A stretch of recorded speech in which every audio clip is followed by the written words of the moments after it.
Манай энэ түүхийн баатар бол мангасууд болон тэдний хааны довтлогоноос хүн төрлөختнийг аварсан хамгийн хүчирхэг их шидт юм. Гэвч үхлийн тулаанд бүх хүчээ шавхан тулалдаад эцэст нь амиа алддаг. Аз болоход энэ бүхэн түүний төгсгөл байсангүй. Тэр 50 жилийн дараа нэгэн хүүгийн биед дахин төрж, дахин хамгийн хүчтэй болохын тулд шидийн актемд элсдэг. Тэр амжилтанд хүрч чадах болов хамтдаа харцгаая. Ацуу цочин сэрээд өөрийгөө амьд байгааг мэдээд гайхширна. Тэр бүх шидийн хүчээ шавсан хэрн яаж амьд үлдсэний ойлгохгүй байлаа. Толинд өөрийгөө хараад шин төрхөндөө бүрчих цочирдов. Өрөөнд нэг эмч совлогчийн хамт орж ирээд хүүг манатоо гэж дуудана. Таних бус нэр сонссон тэр улам бодлно. Эмч түүнийг хэвтхийг хүсээд шархыг нь шалгаж эхэлнэ. Болтыг нь авахд манатоо бүрэн эдгэрсэн байсныг хараад тэр итгэж чадсангүй. Өчигдөрхөн зам тээврийн осолд орж бие нь маш хүнд байсан хүү яаж ийм хурдан эдгэрснийг эмч огт ойлгосонгүй. Тэр бүр ариун шидээр эдгэрсэн юм шиг гэж бодно. Манайта ослын тухай сонсоод бодолж өөрийн бие ариун шидийн хүчээр өөрөө аяндаа эдгдэг гэж хэлнэ. Тэр шидийн хүч нь дуусчихсан юм болов уу гэж асуухад эмч совлогч хоёр юу яриад байгааг нь юусоо ойлгохгүй байлаа. Тэр өөрийгөө гай гамшигын үеэр мангасуудтай тулдаж байсан гэж хэлэхэд хоёулаа цочирдов. Эмч түүний нэр одоо хэдэн он болж байгааг асуухад Ацуу өөрийн нэрийг хэлээд одоо ч 1970 он хിവэрэ гэж бодож байгаагаа хэлнэ. Эмч үүнийг ой санамжийн гажиг гэж үзээд түүнд жинхэнэ нэр нь Маната Кусанаги одоо 2022 он болж байгааг тайлбарлав. Маната бүрч их бодолж энэ бүхэнд итгэхэд хэцүү байлаа. Гэвч эмч худал хэлэхгүй байгаа бололтой гэж бодов. Тэр өрөөнд байсан зурагтыг хараад яагаад ийм нимгэн мөртлөө ийм цэвэр дүрстэй байгааг гайхлаа. Календарыг хараад үнэхээр 2022 он гэдгийг баталгаажуулна. Совлогчийн гар дах нэмийн төхөөрөмжийг хараад бүрчих гайхав. Тэр үнэхээр ирээдүйд ирчихсэн юм биш үз гэж бодож эхэлнэ. Эмч түүний дурдсан гай гамшигын талаар жаахан мэдээлэл өгнө. Тэр явдал 50 жилийн өмнө болсон ч түүнээс хойш дахин хизээж тохиогоогүй гэж хэлв. Маната мангасууд яасан талаар асуухад эмч энэ үеийг инх тайвны эрен гэж нэрлээд одоо мангас бараг байдаггүй хэлнэ. Дэлхийн эцэст нь жинхэнэ амар амгаланд хүрсэн гэдгийг мэдээд Маната гүнээ тайвширч бурханд талархан инээмсэглэв. Эмч түүнд Ацуу гэдэг хүн 50 жилийн өмнө тэр гай гамшигын үеэр амиа алдаж дэлхийг аварсан баатар болсон гэж хэлнэ. Мэдээж эмч Манатаг Ацуу мөн гэж огт бодсонгүй. Харин Маната бол өөрөөр бодож байлаа. Тэр өөрийгөө 50 жилийн өмнө үхээд яаж игээд Маната Кусанагийн биед дахин төрсөн гэж дотроо таамаглана. Энэ яаж болсон нь түүнд огт ойлгомжгүй байв. 7 хоног өнгөрсний дараа тэр байрандаа буцаж очиод Манатагийн өрөөг шалгана. Хуучин Манатагийн амьдралыг мэдээд гуниг төрөв. Түүний эцэг их бага байхад нь нас барсан. Дараа нь асран хамгаалагчид нь түүнийг хөөж нэг муухай дотор байранд явуулсан байжээ. Түүнээс хойш Маната зөвхөн эцэг эхийнхээ үлдээсэн хөрөнгөөр амьдарч ирсэн байв. Ацуу өмнө нь дахин төрөх шид гэдэг зүйлийг юр сонсож байгаагүй. Өөрт нь тохиолдсон энэ дахин төрөлт нь бурхны ажил юм болов эсвэл зүгээр л санамсаргүй зүйлөө гэж бодно. Тэр Манатагийн шидийн академийн үнэмлэхийг олж харна. Өөрийн цаг үед ийм шидийн академи гэж огт байгаагүй болохоор сонирхол татав. Тэгтэл гинэт утсан дуугарч эхэлнэ. Тэр энэ юу болохыг гайхаад утсаа автал Тада гэдэг хүн залгаж байгааг харлаа. Гэвч юу хийхээ мэдэхгүй байсан тул дуудлагыг үл тоогоод утсаа шидчихв. Утас ахиад л дугарсаар дараа нь зурус ирнэ. Тада түүнийг эмнэлгээс гарсныг мэдэж байгаа бөгөөд мөнгө нь дуусаж байгаа учраас сургуультай хурдан ирэхийг шаарджээ. Маргааш нь Манато шидийн академид очино. Сургуульд орж ирээд эргэн тойрноо ажиглахад том хүн болчихсон хэрн дахин сургуульд сууж байгаадаа сэтгэл хөдлөнө. Ингэж зогсож байхдаа нэг сурагчид ашиглан бэлтгэлийн хүүхэлдээ рүү дайрч байгааг харлаа. Манато тэр даруй урам нь хугарч яагаад эндхийн бүх хүн ийм сул шидтэй байдгийг гайхав. Тэр өөр олон сурагчийг ажиглахад бүгд адилхан үнэхээр муу байлаа. Түүний үед шинэхэн суралцагчид ч эднээс 10 дахин хүчтэй байсан шүү дээ. Иймэрхүү байж тэд яаж шидтэн болно доо гэж тэр гайхна. Инх тайвны эрен байсан ч шид ийм хэмжээнд хүртэл доройтчихсан байгаад тэр үнэхээр итгэж чадсангүй. Тэр ангидаа орж өөрийн ширээг олж сууна. Сургуулийн амьдралд их л догдолж энд найз нөхөдтэй байсан болов уу гэж бодож байлаа. Гэтэл улаан үстэй нэг сурагч хоёр хүүхдийн хамт ирээд яагаад зурвасыг нь тоогоогүй юм бэ гэж Манатог загнав. Маната түүнийг таньсангүй тул нэрийг нь ийэлтгэхээр асуув. Тадаа уурлаж ширээг нь өшгөлөөд өөрийгөө дахин танилцуулна. Дараа нь Манатог сул дорой хогийн амьтан гэж доромжлно. Маната түүнийг огт тоосонгүй. Гэтэл гинэт инэл саяхан уцаар ярьж байсан хүн мөн болохыг санаад өөрийгөө найз нь юм болов уу гэж бодлоо. Тадаа ёрийн инээмсэглэл гарган гараа сунгаж мөнгө нэхв. Маната түүнийг үнэхээр сайн найз гэж бодоод гар барин сайхан харилцаатай бай гэсэн шиг халуун дотноор атгалаа. Тадаа уурлан түүнийг цамцнаас нь шүүрч аваад мөнгөө өгөхийг шаардна. Тэр Манатог айлгах гэж оролдож эцэг эхийнх нь үлдээсэн мөнгө одоо ч байгаа гэж бодож байлаа.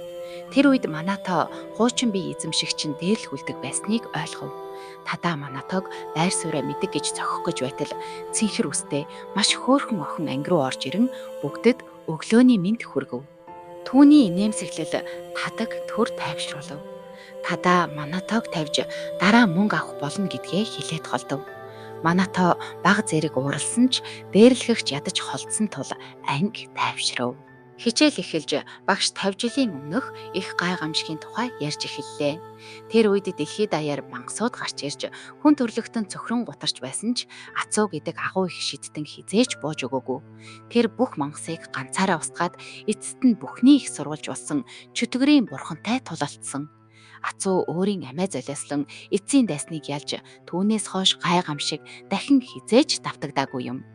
Багш сурагчдаас агуу их шидтэнгийн талаар асуухад цэнхэр үстэй охин гараа өргөнө. Түүнийг юа гэдэг багш хариулах зөвшөөрөл өгөхөд тэр Ацуу бол агуу их шидтэн мөн анхны гай гамшигыг даван тулсан хамгийн анхны жинхэнэ шидтэн гэж хэлв. Бас энэ академи байгуулагдсан шалтгаанч түүнтэй холбоотой гэж тайлбарлана. Түүний нүд бахархлаар гэрэлтэж Ацуу бол хүн төрлөختний баатар бүх шидтний шүтэн гэж хэлв. Багш үүнийг зөв гэж батлаад тэр анхны гай гамшигыг даван гарсан шидийг анх эзэмшсэн хамгийн хүчирхэг шидтэн байсан. Тиймээс түүн шиг олон шидтэн төрүүлэхийн тулд академиг байгуулсан гэж хэлнэ. Манато өөрийг нь бүгд магтаж байгааг сонсоод ичингүрч эхлэв. Өөрийнхөө тухай ийм яриа сонсно гэж бодоогүй тул энэ сургуульд орсондоо хүртэл жаахан харамсав. Гэвч эмчийн хийснийг санаад хүмүүс сул шидтэй болсон нь урт удаан инх тайвны нөлөө гэж өөрийгөө тайвшруулна. Тэр цонхоор гадагш хараад шин тайван амьдралдаа баяртайгаар инээмсэглэв. Хичээл тарахад багш маргааш шидийн хүч хэмжих шалгалт болно. Бэлдэж ирээрэй гэж анхааруулав. Тадаа тэр даруй Манатад ойртож маргаашийн шалгалтад түүний нохоон баас шиг сул шидийг харах хөвгчлөлтэй байх болно гэж шоолов. Манато яагаад энэ дээрлэхэгч ам хамгдаггүй юм бол гэж бодоод ангиас гарахаар алхав. Тадаа түүнийг эцэг их нь хүртэл шидийн чадваргүй байсан үнчин гэж доромжилж чанга инээн. Энэ удаа Манато хариу хэлэхэд Тадаа ихэд уурлана. Тэр даруй галын шид идэвхжүүлв. Ангийнхан цочирдож дотор нь шид ашиглах гэж байгааг нь болиулах гэж оролдов. Нэг нь үнэхээр анги дотор ийм шид хэрэглэх гэж байна уу гэж уулгалдав. Тадаа Манатог алах гэсэн мэт галын дайралт шидэв. Юа зогсоохоор хөдөлсөн ч аль хэдийн оройтсан байлаа. Галын довтлогоо Манато руу хүчтэй цохиж анги даяар утаа сувнаглав. Юа түүнийг мулгуу гэж загнаж ийм утгагүй маргаанд шид ашиглах хэрэггүй гэж Тадад хэлнэ. Харин Тадаа өөрийгөө зөвтгөж бүх бурууг Манатод тохно. Сурагчид Манатог яав гэж санаа зовж байтал утаас сарнахад тэр огт гимтээгөө гарч ирэв. Бүгд гайхширсан бөгөөд Манато өөрөө ч баг зэрэг анзааралгүй өртчихлөө гэж хэлнэ. Тадаа нүүр царайн цон хийж яагаад түүний дайралтыг шууд авчхаад зогсож байгааг ойлгосонгүй. Манато төвшин нэгin шидийг ердөө хаалтаараа төвөггүй даачдаг байв. Тэр хүүхэд болохоор нь дээрлэхэлтийг төвчж ирсэн ч одоо шийтгэх хэрэгтэй гэж бодно. Хүүтэн харцаар Тадаа руу алхахад Тадаа хөлсөө цовуулна. Манато шидээ хөдөлгөхөд сурагчид бүгд хөдөлж чадахгүй болтлоо хөшиж юу болоод байгааг ойлгосонгүй. Юач бас гайхан зогсож байлаа. Тэр Тадаа руу гараа сунган дөхөж очиход нөгөөх нь баг өмдөндөө шээчих шахав. Гэвч яг тэр мөчид багш орж ирээд энэ чимээ юу вэ? Анги дотор хин шид хэрэглээд байна гэж асууна. Манато юу ч болоогүй. Магадгүй гаднаас шидийн чимээ сонсогдсон байх гэж хэлв. Багш өнөөдөр шидийн ажиллагаа байх ёсгүй гэж гайхсан ч утааг хараад асуухад Манато мөн л гадаанаас орж ирсэн гэж хариулв. Багш этгээд бүхнийг суудалтаа суугаж тушаан буруутныг гаднаас хайхаар гарч явлаа. Манатоо инээмсэглэн уучлал хүсээд хэргийг хаахын тулд хуурамч уулмөр үлдээн гэж шийднэ. Бүх сурагч тэр дундаа юа хүртэл гайхширсан бол тадаа шүдээ 100 уурлаж байв. Манатоо эдгээр сурагчид үнэхээр сул мангас алгach чадваргүй гэж бодно. Гай гамшиг 50 жилийн өмнө дууссан ч аюултай мангасууд хаа нэгтээ байсаар байхыг тэр мэдэж байлаа. Тиймээс тэр шөнө хуучин Шибуя руу явж үзэхээр шийдэв. Тэр шидийн тойргоо ашиглан сүрсэн хотыг ажиглаж өмнөх амьдралынхаа үеийн дүр төрхийг санав. Манатаг очиход мангас харагдсангүй. Цагдаа нар цэвэрлжсэн бололтой гэж бодож байтал удалгүй мангасын авраг бас хэн нэгэн хүний байгааг мэдрэв. Нэгэн мангас цагаан үстэй охиныг булан шахаж охин айж уйлан амь гуйж байлаа. Манатоо яг идүүлэхийн өмнөх нь хөндлөн орж ирээд нэг давталгойгоор мангасыг устгав. Охины хувцсан дээрх тэмдгийг хараад түүнийг шидийн цагдаагийн хүн бололтой гэж таамаглаад дараа ийм аюулд орохоос болгоомжтой бай гэж хэлв. Охин түүнд талархсан ч Манатоо айл хэдийн тойргоо дуудаад алга болов. Охин түүнийг хэн байсан бол гэж гайхаж тарин уншилгүйгээр тийм амархан ялсан нь үнэхээр агуу шидтэн байсан гэж бодно. Манатоо нүрээ далдалж чадсандаа сэтгэл хангалуун байлаа. Дөнгөж дахин төрсөн хүн олонний анхааралд өртөхийг хүсэхгүй. Гэтэл цагдаагийн шидтэн хүртэл ийм сул мангасанд шахагдаж байсан нь түүнийг гайхшрууллаа. Одоогийн үеийнхэн тэрч байтугай цагдаа нар хүртэл асар сул болсныг ойлгоод хүн төрлөختөнд ахиад түүний хүч хэрэгтэй юм байна гэж дотроо инээмсэглэнэ. Тэр шөнө тэр хавийн бүх мангасыг устгахаар шийдэв. Маргааш нь академид багш бүхнийг шидийн хүчний шалгалтад бэлтгийг хэлнэ. Хэмжүүрээр шидийн чанар болон хэмжээ хоёулангийн шалгах нь маш чухал гэж тайлбарлав. Манатоо яагаад энэ хачин төхөөрөмжгүйгээр хүний хүчийг мэдэрч болдоггүй юм бол гэж бодно. Сурагчдад ойлгомжтой байж болох ч багш нь хүртэл шидийн мэдрэмж бол шидийн суурь гэдгийг мэдэхгүй байгаа нь түүнд хачин санагдана. Юа түүн дээр ирээд одоо ярих тохиромжтой цаг мөн үү гэж асууна. Ангийнхан тэднийг ярихад гайхаж юа яагаад Манататай ярьж байгааг ойлгосонгүй. Тэр өөрийгөө 4 том язгууртан шидийн удмын нэг болох Юа Мизуха гэж танилцуулав. Манатаа язгууртан шидийн удам гэдэг ойлголтыг мэдэхгүй байсан тул тэр тайлбарлана. Манатаа түүнийг танихгүй бас ийм сул шидтэй мөртлөө яагаад нэр нөлөөгөө гайхуулад байгааг гайхан дотроо шоолно. Юа түүнийг яагаад огтхонч сонирхгүй байгаа гайхаж арай илүү талархах байх гэж боджээ. Манатаа түүнийг ямар нэгэн сэтгцийн асуудалтай юм биш биз гэж бодов. Юа өчигдөр түүний авсан галын довтлогоо ямар ч нөлөө үзүүлээгүйг санаж ямар нэгэн шалтгаан байгаа эсхийг мэдхийг хүсэж байсан ч багш шалгалтад бэлтгийг тушааснаар яриа тасарна. Манатаа үүнийг ашиглан холдож инээмсэглэн явлаа. Юа түүний жинхэнэ хүчийг дараа нь шалгалтаар харна гэж шийднэ. Эхлээд тадаа гарч ирэн шидээ гаргахад 1001 хүчтэй, галын шинжтэй гэж хэмжигдэв. Тэр ихэд баярлаж өөрийгөө сайжирсан гэж бахархна. Манатоо стандарт нь түүний үеийнхтэй адилхан хിവэрэ юм байна гэж бодов. Дараа нь Юа ээлжээ авч 2001 хүчтэй усны шинжтэй гэж хэмжигдлээ. Бүгд гайхаж багш түүнийг болон тадаг ангийн шилдэг гэж магтав. Сурагчид ч тэднийг магтан бишгэрч байлаа. Харин Манатоо үнийг инээдтэй зүйл гэж үзв. 2000 хүч гэдэг түүний нүдэнд дөнгөж анхан шатны төвшинл байлаа. Юа Манатаа руу ялгуун харцаар харахад тэр яагаад ингэж омгорхож байгааг юр ойлгосонгүй. Ээлж нь болоход сурагчид өнгөрсөн жилийнхэн дүнгийн тухай ярилцаж байлаа. Манатаа хичээлдээ сайн шидийн хувьд хамгийн доод үзүүлэлттэй байсан аж. Тадаа түүнийг ямар ч авьяасгүй гэж бодож ичхүүртэй байдалд орно гэж тэсэн ядан хүлээв. Юач бас түүнийг өөрөөс нь давж чадахгүй л болов уу гэж бодсон ч үнэн дээр юуг нууж байгааг нь мэдхийг хүсэж байлаа. Багаатар хэмжүүрийн өмнө зогсоод өмнөх амьдралдаа хит их ялгардаг байсан нь их төвхтэй байсныг санав. Энэ удаа жаахан барих уу гэж бодсон ч эцэст нь бодлоо өөрчилж түүхэн дэх хамгийн авгаа их шидтний хүчийг дааж үз гэж дотроо хэлээд бүх хүчээ урсгав. Машин гинт хурц гэрэлтэж барилгаас гэрлийн цацраг тэнгэр өөд цойлон гарлаа. Юа гайхан зогсож байтал машин улам их гэрэлцээр эцэст нь хүчтэй дэлбэрэв. Сурагчид бүгд дэлбэрэлтээс зогтох гэж сандран ухарна. Манатоо машин эвдэрчихсэнд урам нь хугарч өөрийгөө бараг оролцсон ч үгүй шүү дээ гэж бодов. Тэр үеийнхэн хүчийг ангийнх нь хинч мэдэрч чадаагүй байх гэж таамаглана. Багш сандарч бүгд зүгээрөө гэж асууна. Бүгд гайгүй гэдгээ хэлэхэд тэр Манатоогоос ч бас асуугаад яг дэлбэрэлтийн төвд байсан хэрн зүгээр байгаад аттай юм гэж хэлв.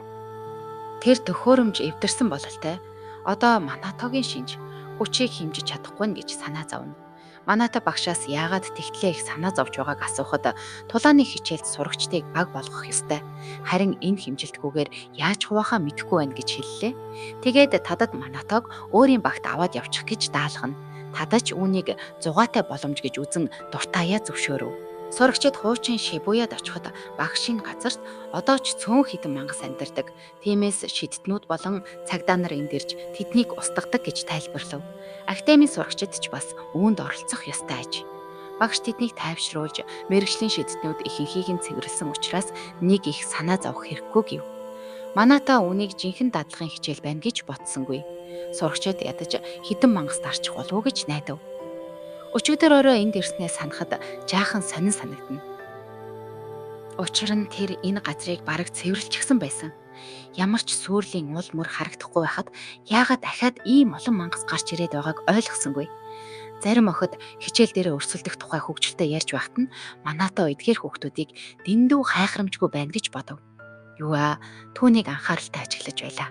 Дадлага эхлэмэгц тадаа Манатог дуудаж өөрт нь саад болохгүй хол бай гэж хэлнэ. Тэр энэ удаа өмнөх шиг зөөлөн хандахгүй бие товол шууд дуусгах гэж сүрдүүлв. Манато яагаад ийм үзен ядаж байгаа хэрн зүгээр орхиж болдоггүй юм бол гэж гайхав. Тадаа улам уурлаж түүнд битгий ам морий гэж чанга хашгирна. Тэр бас юа яагаад Манато шиг хогийн амьтантай ярьсаар байгааг ойлгохгүй байлаа. Манато гинэт нэг зүйлийг анзаарна. Тадаа болон түүний нөхөд Манато руу шид давталгаа хийхээр зэхэхэд тэр зогс гэж анхааруулв. Тадаа үнийг өршөөл гуйж байна гэж бодсон ч Манато арт чинь хар гэж хэлнэ. Тадаа түүнийг мэхлэх гэж байна гэж бодсон ч эргэж хартал өндөр том мангас яг ард нь зогсож байлаа. Бүлэг бүхэлдээ хөлсөө урсгаж яагаад энд чөтгөрийн цэрэг байгааг ойлгосонгүй. Нөхд нь тадаг дэмжиж тэр үнийг ялна гэж уухалав. Тадаа айдастайч гэлээ өөрийгөө итгэлтэй дүр эсгэн урагш гарч галын шид шидэв. Дэлбэрэлт болсонд бүгд тайвширсан ч утаа сарнахад мангас ямар ч зураасгүй зогсож байлаа. Манато төвшин нэгийн тийм өчөөхөн шидээр чөтгөрийн цэргийг хэмтэж чадахгүй гэж тайлбарлав. Мангас урагшлахад тадаа болон нөхдөнд сүхрэн унаж дагжин чичирч эхлэв. Тадаа бараг уйлчих гээд амьдрал нь энд дуусгана гэж бодоод өмдөндөө хүртэл шээчгэв. Гэтэл мангас гинэт Манатогийн хүчийг мэдрэн нэг алхам ухарчээ. Манато урагшаалахад мангас хамгийн хүчтэй хэн болохыг ялгаж мэдэрч байгааг гайхан харна. Тэр чөтгөрийн цэрэгтээ нүүр тулж хүчээ гаргатал мангасч бас бүх хүчээ тайчилж олон шидийн тойрог гаргав. Тадаа болон түүний нөхөд Манато ийм мангасыг ялахгүй гэж бодоод үхлээ хүлээж эхэллээ. Мангас хад хаглагч гэдэг төвшин хоёрын шид хэрэглэн асар том чулуу шидэхэд Манато огтхонч сандарсангүй. Харин тэр төвшин нэгийг алдсан ашиглан хариулав. Түүний шид мангасын чулууг бут цохиж дараа нь өөрийг нь ч дэлбэлэн устгав. Тадаа болон түүний хамсаатнууд нүдэ нээгээд мангас аль хэдийн үхснийг хараад алмайрцгаав. Тадаа юу болоод байгааг ойлгохгүй энэ бүхнийг Манато хийсэн гэдэгт итгэж чадсангүй. Хэрвээ та бүхэнд манай бичлэг таалагдсан бол Төрийн банкны энэ данс руу 1000 төгрөгийн хандив илгээж биднийг дэмжээрэй. Хандив хийсэн өдөртөө шинэ бичлэг шууд арах болно. Мөн шинээр яриулах аним, манга, манхва байвал санал болгож байгаарай.